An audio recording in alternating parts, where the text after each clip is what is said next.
ආයි කොහොමද ඔයාලට අදත් අරුත් දවසක් නේද? අපි අද කතා කරමු මේ අපි අහලා තියෙනවානේ ආටානාටිය සූත්‍රයේ වෙසමුණි දිව්‍ය රාජය ගැන. ඉතින් අපි අද බලමු ඇත්තට මේ වෙසමුණි දිව්‍ය රාජය වන මොන පැත්තේද හිටියේ? අපි මේ පැත්ත කොහොමද ඇත්තටම මේ අද තියෙන මෙවලම් භාවිතයෙන් කොහොමද අපි ඒක අඳුරගන්නේ කියලා. දැන් කලින් වීඩියෝ එකේ වගේම ඔයාලට පේනවා ඇති මේ පෘථිවිය සම්පූර්ණ පැතලි කරපුවාම කොහොමද පේන්නේ කියලා. දැන් ඔයාලට පේන ඇති මේකේ මේ මගේ මවුස් කර්සර් එක තියෙන හරිය බලන්න. මේ හිමාල කඳුවැටිය ගොඩක් මේ අහසටත් පේනවානේ මැප් එකේ හොඳටම. ඉතින් ඒ වගේම දැන් මේ සූර්යයා මේ කහ පාටට යන අනිත් එක හඳ මේ සූර්යයා යන විදිහට බලන්න මේ හිමාලය වටේ තමයි කරකෙන්නේ. ඉතින් ඒ කාලේ අර මම කලින් කිව්වා වගේ මේ හරිය ජීවත් වෙන මිනිස්සෙකුට හිතෙන්නේ සූර්යය ඇත්තටම මේ කන්ද වටේ කරකිනවා වගේ තමයි. ඒ අනුව තමයි මේ කට්ටිය මේ බෙදාගත්තේ ලෝකය. මොකද මේ කන්ද පොඩි කන්දකුත් මේ බලන්න. ඒක තීරයක් වගේ යනකොට මේ හරියක ඉන්න මිනිස්සෙක් මේ නේපාලයේ පැත්ත වගේනේ ඔය ජනවාස මේ සිද්ධාර්ථ කුමාර ඉපදුනේ. ඉතින් මේ පැත්තේ මිනිස්සුන්ට මේක එන්නේ දීර්ඝ කඳු වැටියා. ඒත් එක්ක ඒ කට්ටිය හිතුවා මේ කඳු වැටියෙන් එහා පැත්තේ තව ලෝකයකුත් මේ සාගර වලින් එහා පැත්තේ තවත් දිවයින් ඇත්තටම දිවයින් තියෙනවා. ඒවා මෙයාලා දැනගෙන හිටියා. එයි මම මෙහෙම කියන්නේ ඇත්තටම දැනට තියෙන සාධක අනුවත් මේ උතුරු ඇමරිකාවේ මේ ප්‍රදේශවල ඉන්දියාවෙන් ගියපු රෙදි ඒ වගේ දේවල් වල එක උපකරණ වගේ දේවල් හමු වෙලා තියෙනවා. ඒකෙන් අපිට කියන්නේ මේ හරම වෙළඳ මාර්ග තිබිලා තියෙනවා. දැන් මම විශ්වාස කරන්නේ ඇත්තටම වෙළඳ මාර්ග මේ මුහුද වටෙන් ගිහලා ඇමරිකාවට ගියා නෙවෙයි. දැන් මෙහෙම උඩින් ගිහිල්ලා මේ ඇලස්කාව පැත්තෙන් හෝ මේ හරියේ සමහර විට තියෙන්නේ නැති මේ අයිස් ගති අඩු කලාපයක් ඉස්සර මම ඒක ඊනක වීඩියෝ එකේදී කතා කරන්නම් කොහොමද මේ වෙසමුණි දිව්‍ය රාජයාගේ මාලිගා සහ ඒ ප්‍රදේශය විනාශ වුණේ කියලා. ඇත්තටම ඒකටත් හොඳ කතාවක් තියෙනවා. අතීතයේ සිද්ධ වෙච්ච අපි ඒක ඊනක වීඩියෝ එකේදී අත්‍තරම මේ කතා කරන්න මම දෙවෙනි කොටස යටතේ වෙසමුණි දිව්‍ය රාජයාගේ දිව්‍ය මාලිගාව කොහොමද විනාශ වුණේ කියලා. දැන් මේ මගේ මවුස් කර්සර් යන පැත්ත තමයි උතුර. මොකද මේ මැප් එක අනික් පැත්තට පොඩ්ඩක් හැරිලා තියෙන්නේ. මේ උතුර මේ නැගෙනහිර මේ බටහිර නැගෙනහිර බටහිර දකුණ මෙහි දකුණ මේ උතුර. දැන් ආටානාටි සූත්‍රයේ විදිහට වෙසමුණි දිව්‍ය රාජයා පාලනය කරලා තියෙන්නේ උතුරු දිසාව. උතුරු දිසාව කියන්නේ මේ හිමාල කඳු වැටියෙන් එනම් මහා මේරු පර්වතයේ උතුරු දිශාව. ඒ කියන්නේ අද නම් මේ රුසියාව හෝ මේ ඇලස්කාව හෝ උතුරු ඇමරිකාව කියන ප්‍රදේශයේ කොහේ හෝ උතුරු දිශාවට වන ප්‍රදේශය පාලනය කරලා තියෙන්නේ වෙසමුණි දිව්‍ය රාජ්‍යය. එයි මං එහෙම කියන්නේ. දැන් සමහර කට්ටිය කියනවා වෙසමුණි දිව්‍ය රාජ්‍යය හිටියේ ලංකාවේ තමයි මේවා මේ තිබ්බේ මේ අට ලංකාව. ඇත්තට මේක එහෙම නෙවෙයි. දැන් අපි හිතමු අපි බලමු දැන් මේ මොනවද මේ පැත්තේ තිබුණ නගර කියලා. දැන් ආටානාටි සූත්‍රයේ කියනවා නගර කීපයක් ගැන. ආටානාටා, කුසිනානාටා, පරකුසිනාටා, නාට සුරියා, පරකුසිතනාටා, කපිලවන්ත, ජනෝග සහ වෙසමුණි දිව්‍ය රාජ්‍යය හිටපු විශාලා.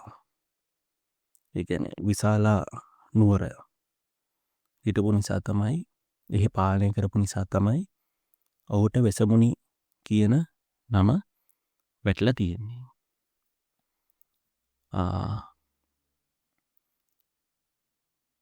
කලින් වීඩියෝ එක බලන්න ඔයාලට මම දිශා අනුදිශා ඒවා මම විස්තර කරනවා මේ මහා මේරු පර්වතයට සාපේක්ෂව. අපි දැන් බලමු මේ Google Map එකට ගිහිල්ලා මේ මොනවද කොහොමද අපි මේ ප්‍රදේශ අඳුරගන්නේ කියලා.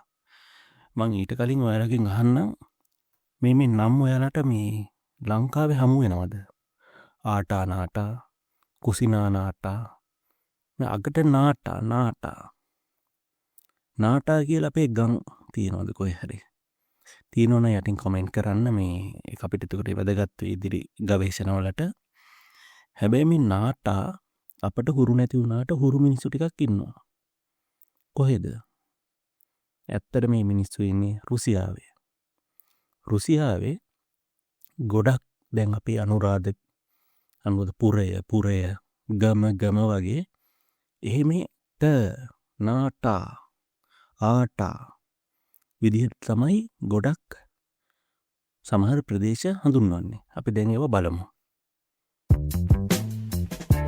හරි අපි දැන් මේ ඉන්නේ Google Map එකේ. දැන් මේ Google Map එකේ බලන්න මේ බුරියාටියා. මේ බුරියාටියා කියලා සර්ච් කරලා බලන්න. දැන් මොකද්ද මේක දැන් ඇත්තට මේ සමාන වෙන්නේ මොනවටද? පාර කුසිනාටා ආටානාටා මේ වගේ නමකට ඇත්තට මේ බුරියාටියා කියන නම සමාන වෙනවා. මේ බුරියාටියා කියන ප්‍රදේශය කොහෙද මේ තියෙන්නේ? මේ තියෙන බයිකල්. මේ තියෙන ලේක් මහා බයිකල් විල ප්‍රදේශය තමයි මේ වර්තමානයේ බුරියාටියා කියන මේ ප්‍රදේශය. මේ රතු පාටි මේ මාක් කරලා තියෙන විශාල ප්‍රදේශය බුරියාටියා මේ තියෙන්නේ. දැන් අපි දැන් බයිකල් විල ගත්තොත් මේක අద్భుත දේවල් සිදු වෙනවා කියලා අපි හැමෝම දන්නවා. ගුවන් යාන අනතුරු එතකොට ඔය සෝවියට් සංගමයෙන් කරපු ඒ කාල ගවේෂණවලදී සෝවියට් හමුදාව කරපු මුහුදු පතුලේ ගවේෂණවලදී ඒක අద్భుත සිදුවීම් යාලට වාර්තා වෙලා තියෙනවා. චුම්බක ශේෂ්ත්‍රයේ වෙනස්කම් යාලට තිබිලා තියෙනවා. එතකොට දැන් ඔය ආටානාටි සූත්‍රයේ සඳහන් වෙනවා ධරණී කියලා විලක් ගැන.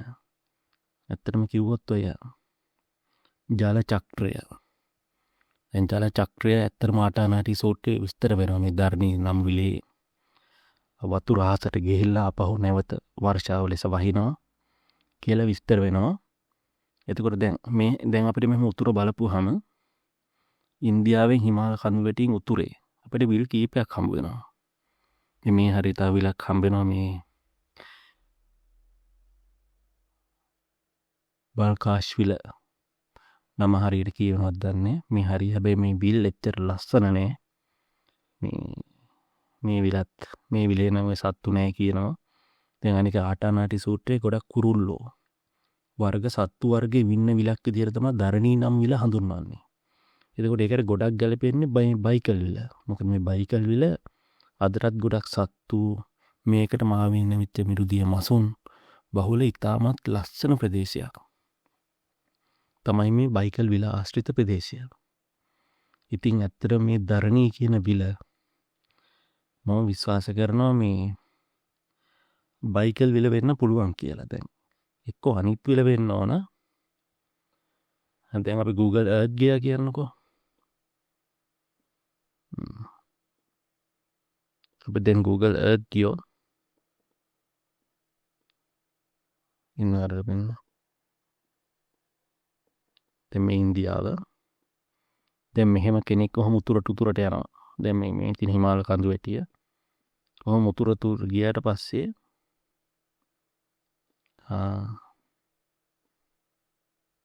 සමහරට මේ ධරණී කියන විල මේ මෙහෙත් වෙන්න පුළුවන්.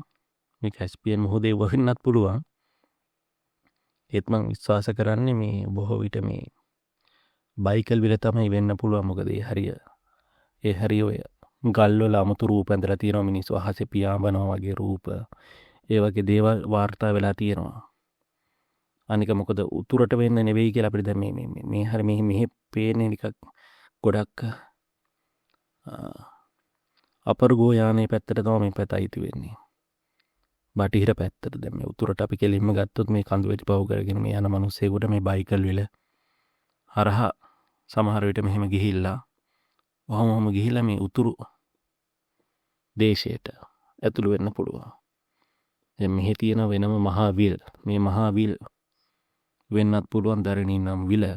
ඒ වුණත් මේ ආටානාටි සූත්‍රයේ මට දැන් කලින් වීඩියෝ එකේ මම මේ හරිය දරණී විල ලෙස මේ මගේ අර මම ටිකක් මේ හරියට පොඩ්ඩක් දරණී විල වෙන්න පුළුවන් කියලා මම කිව්වා. ඇත්තටම දරණී විල දැන් මම තවත් දුරට පරීක්ෂා කරද්දි මට හිතෙච්ච දෙයක් තමයි මේ පැත්තට වඩා මේ හරිය තමයි දරණී විල තියෙන්න පුළුවන්. මොකද ඩ්‍රාම නාම කියන්නේ මේ ආටානාටි සූත්‍රේන නම් බොහෝ විට මේ රුසියාවට තමයි සමාන වෙන්නේ. දැන් අපි තව නමක් බලමු. අල්මැටි කියන රීජන් එක. මේ තියෙන අල්මැටි. බලන්න එක හරියටම අල්මැටි. අල්මාටි. කියන ආටානාටා වගේ නම් වලට ගොඩක් සමානයි. ඔයාලට පොඩ්ඩක් මේක සර්ච් කරලා බලන්න පුළුවන්. තව මට ගොඩක් නම් මේව හම්බුණා. මේ ඔක්කොම කියන්න ඇත්තටම මම වෙලාවක එහෙම කියන්නම් ඔක්කොම ඔයාලට කොහොමද ඒ ප්‍රදේශ හඳුන්වන්නේ කියලා. රුසියාවේ ඉන්න කෙනෙක් දන්නවා ගොඩක් වෙලාවට දැන්. සමහරට මේ නම් වෙනස් වෙන සමහර නම් ඇති අතීතයේ පාවිච්චි කරපු නම්. ඒව සමහර විට ආටානාටා පිසුනානාට ඒවට ළඟින් එන නම් වෙන්න පුළුවන්. දැන් වෙනස් වෙලා තියෙන්න පුළුවන්. ඉතින් මගේ අදහස මම කිව්වේ මේ බයිකල් විල ආශ්‍රිතව තමයි අනිවාර්යයෙන් මේ දරණී විල. දරණී නම් විල මේ බයිකල් විල වෙන්න පුළුවන්.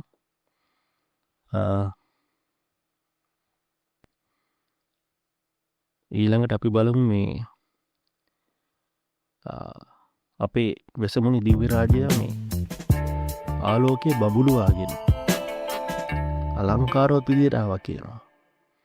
දැන් අපි කල්පනා කරොත් මේ දැන් මෙහෙම කෙනෙක් කොහොම උතුරට ගිහිල්ලා මේ උතුරු ඇමරිකා ප්‍රදේශයේ හම්බෙලා තියෙන මේ මහාවිල් ආශ්‍රිතව විශේෂ ගල් වර්ගයව රාත්‍රී කාලයේදී අදටත් වැඩි ඉන්ටර්නෙට් එකේ ගියට පස්සේ බලන්න පුළුවන්.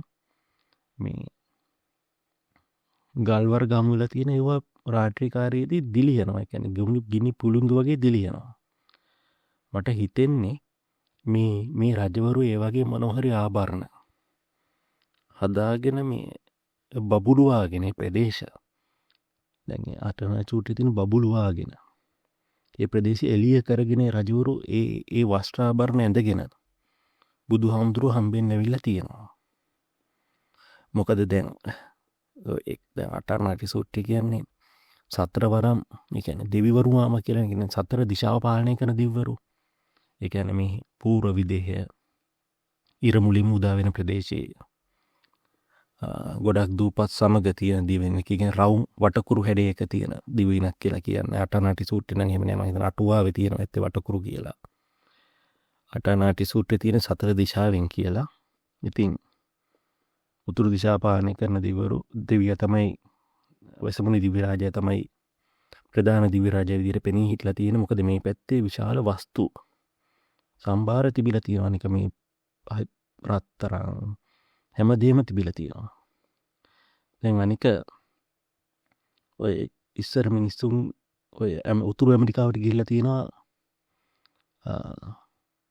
මොකද්ද මේ රත්තරන් තිබ්බ නගර 7ක් හොයාගෙන. තියෙන මාලිගා 7ක් හොයාගෙන. හැබැයි ගියපු මිනිස්සුන්ට හමු වෙලා තියෙන්නේ මේ මැටි වලින් හදපු මේ මාලිගා විතරයි. අපි ඉදිරියට කතා කරමු ඇත්තට මේ රන් වලින් හදපු මාලිගා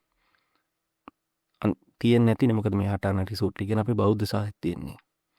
ඉතින් ඒවා විනාශ වෙන්න ප්‍රධාන හේතුවකුත් වුණා. මොකද රතු ඉන්දියානු මිනිස්සු අතර විශ්වාසයක් තියෙනවා මේ අහසින් ගියපු මිනිස්සු ඒ ප්‍රදේශයේ ඉඳලා තියෙනවා කියලා. ඒ කියන්නේ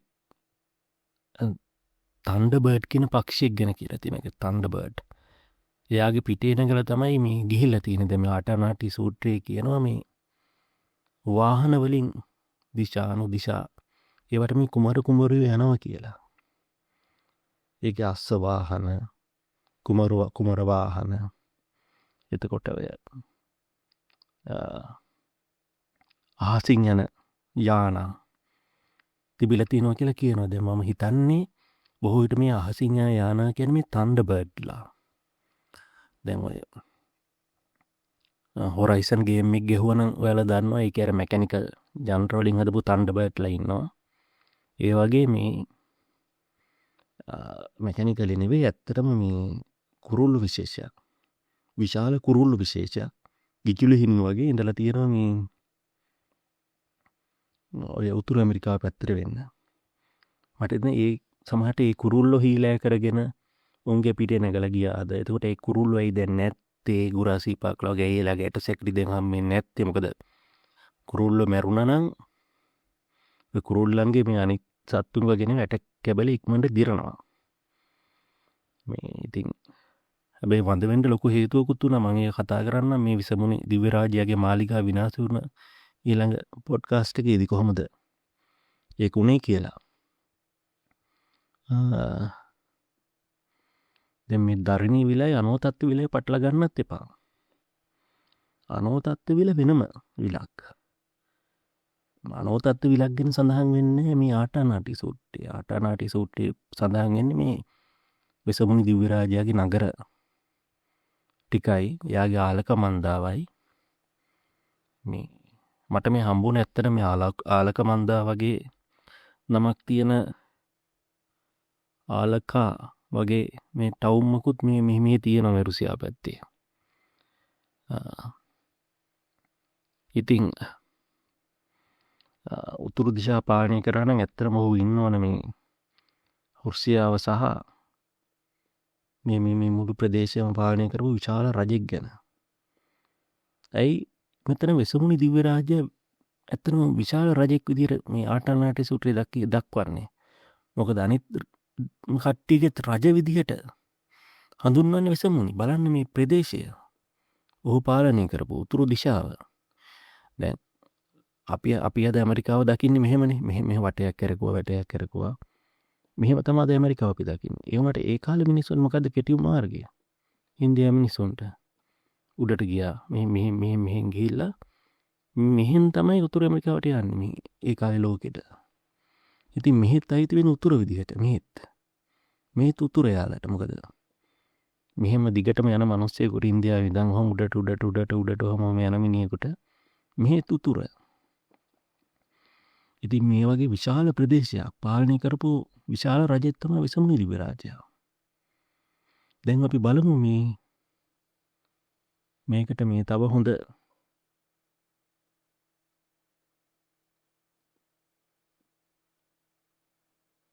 මේ මැප් එකකුත් තියෙනවා. අපි ඒක බලමු. මේ බලන්න මේ මැප් එක දිහා මොකක්ද මේ නම? හුරුද මේ නම? බලන්න හුරුද කියලා. ටාටාරියා ආටානාටිය නාටපුරියා ටාටාරියා. මොකක්ද මේ? මේක පුරාවෘත්තයක්. මේ බටහිර මිනිස්සු අතර විශ්වාසය තිබිලා තියෙනවා අදට. ටාටාරියා කියලා විශාල මේ රාජධානියක් තිබුණා කියලා. මේ සමහර විද්‍යාඥයෝ බැහැර කරනවා මේ ටාටාරියා කියන්නේ මිත්‍යාවක්, හරියට ඇට්ලාන්ටිස් වගේ. නමුත් උන් කියනවා ටාටාරියා කියලා විශාල රාජධානියක් තිබුණා. ඒක විනාශ වුණා. මේ ව්‍යසනයකින් දැන් ඒක නෑ. හැබැයි හරිම සක්‍රියයි. විශාල යානා තිබුණේ මිනිස්සුන්ට. විවිධ මට්ටමේ කියන්නේ ටාටාරියා කියන මේ ප්‍රදේශය එයාලා අදටත් පිළිගන්නේ මේ නවීන තාක්ෂණයෙන්.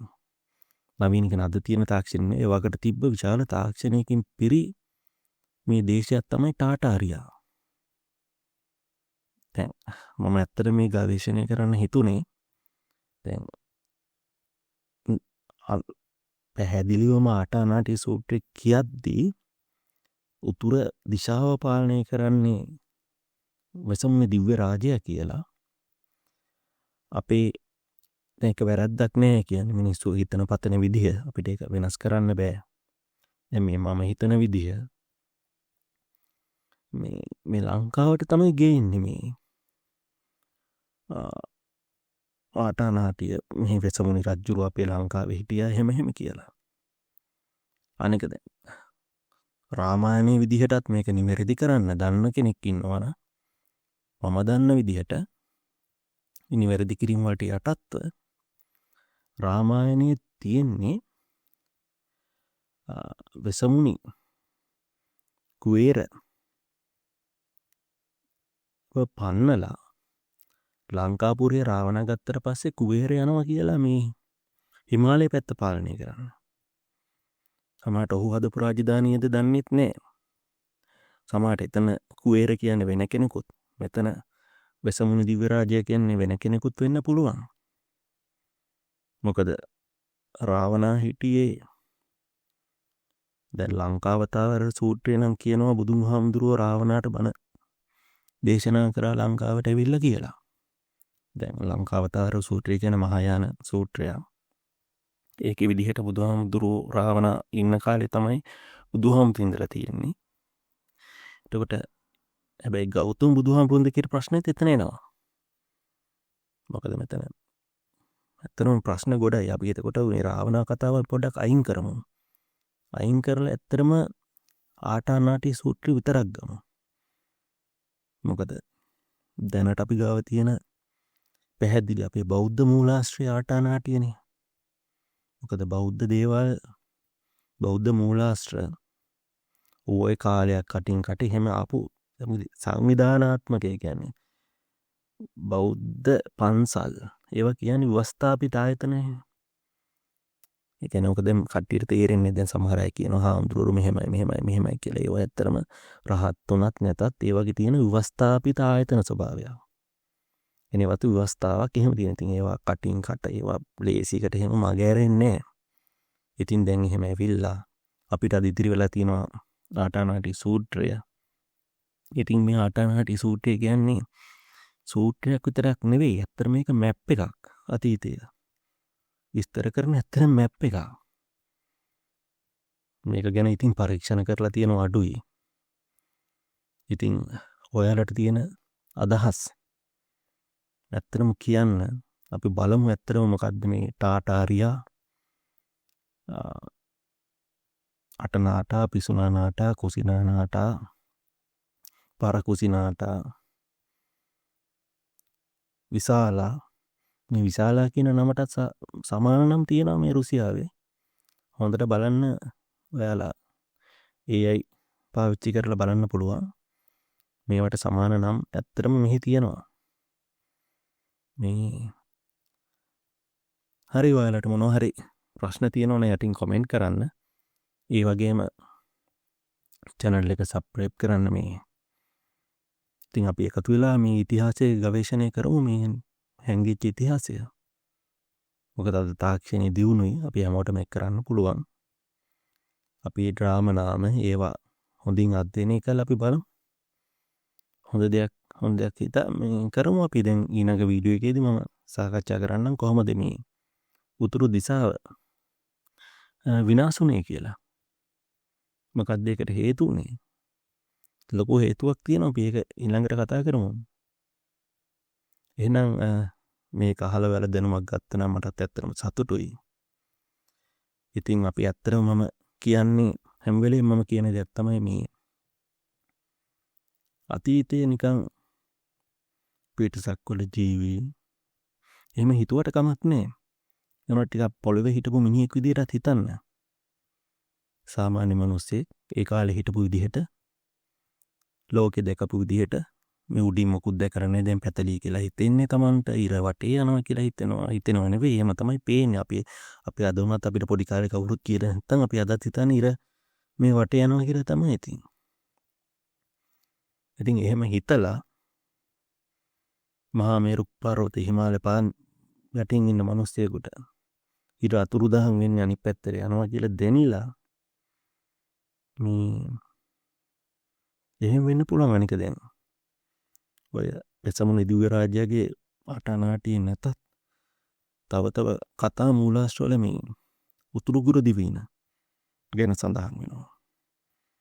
දැන් උතුරු කුරු දිවයිනක් කියන එකයි උතුරු දිශාව පාලනය කරන්න වෙසමුණ කියන එකයි දෙකක්. ඔන්න ඔතනත් වරද්ද ගන්න. සමහර අය උතුරු කුරු දිවයිනයි උතුරු දිශාවයි කියන්නේ එකක් විදිහට ගණන් කරනවා. උතුරු දිශාව වෙනයි උතුරු කුරු දිවයින තව එකක්. දැන් උතුරු කුරු දිවයිනත් පාලනය කරලා තියෙන වෙසමුණි රජතුමා තමයි. දැන් එතකොට ඒක දිවයිනක් විදිහට තමයි උතුරු කුරු හඳුන්වන්නේ. දැන් මම කලින් වීඩියෝ එකේ උතුරු කුරු ප්‍රදේශය පෙන්වුවා. ඉතින් උතුරු කුරු දිවයින කියන්නේ බොහෝ විට ඔය මේ මම හිතන්නේ අපි ඒක තව සාකච්ඡා කරමු. මේ උතුරු ඇමරිකානු ප්‍රදේශය මොකද එහෙ තමයි ඔය නිදහස් නිවහල්. يعني කොලාතු ඇඳගත්ත දරුවා Tamanට අයිති නැති, ඒ කියන්නේ හැමෝටම අයිති. එතකොට ඔය ඇඟිල්ලෙන් කිරි දෙනවා කියලා කතාවක් තියෙනවා. ඒක ඔය උතුරු ඇමරිකාවේ තියෙන මාපල් කියලා ගහක්. ඒකෙන් යුස දීලා තියෙන පොඩි කාලේ ළමයිට. ඒවර ඈතින් බලන කෙනෙකුට ඇඟිල්ලෙන් වගේ ඇඟිල්ල කටේ ගහලා යුස එහෙම පොවන එකක් දැකලා ඇති. ඒ වගේ මෙහි හරි මිනිස්සු මමත්වේ නෑ කියන මගේ කියලා දෙයක් නෑ. පොදු විදියට තමයි උතුරු ඉන්දියානු මේ ප්‍රදේශවල මිනිස්සු ඉඳලා තියෙන්නේ. හැම දෙයක්ම ඒකට පොදුයි. අල්ලා ගැනීමක් නෑ. ඉතින් ඒ වගේ හරි නිදහස්කාමී අර සෑල්ලුවෙන් හිටපු මිනිස්සු. කියන කාන්තාව මූලික කරගත්ත සමාජයක් තමයි උතුරු ඉන්දියාවේ උතුරු ඇමරිකාවේ තිබිලා තියෙන්නේ. ඉතින් උතුරු ඇමරිකාවේ මිනිස්සු සමාවෙන්න මම කලින් උතුරු ඉන්දියාව කිව්වා නම් උතුරු ඇමරිකාවේ ඉතින් ඉඳලා තියෙන ආදිවාසීන් මමත්වේ නැති දේපල පොදුවේ පාවිච්චි කරපු නිකන් අර මේ 아무තු ලෝකයක්. ඉතින් එහෙට ගිහිල්ලා බණ කියලා වැඩක් නෑ කියලා බුදුහාමුදුරුවෝ කියලා තියෙනවා. මොකද මේ මිනිස්සුන්ට එහෙම අර ජරාව එහෙම අවබෝධයක් ගන්න නෙවෙයි මිසරි සතුටින් ඉඳලා තියෙන්නේ. ඒ කියන්නේ හැමදේම බෙදාගෙන කුහකත්වයේ ඒව නැතුව. ඉතින් ඒ මිනිස්සුන්ටත් මොකද වුනේ කියන එක අපි ඊළඟ වීඩියෝ එකේදී කතා කරමු. එහෙනම් අහගෙන හිටියට බොහොම ස්තුතියි. දැන් මම ඉන්න දිහාට නම් රාත්‍රිය. එහෙනම් සුබ රාත්‍රියක් කියලා වරට ප්‍රාර්ථනා කරනවා. ඊළඟ පොඩ්කාස්ට් එකෙන් අපි හමු වෙමු.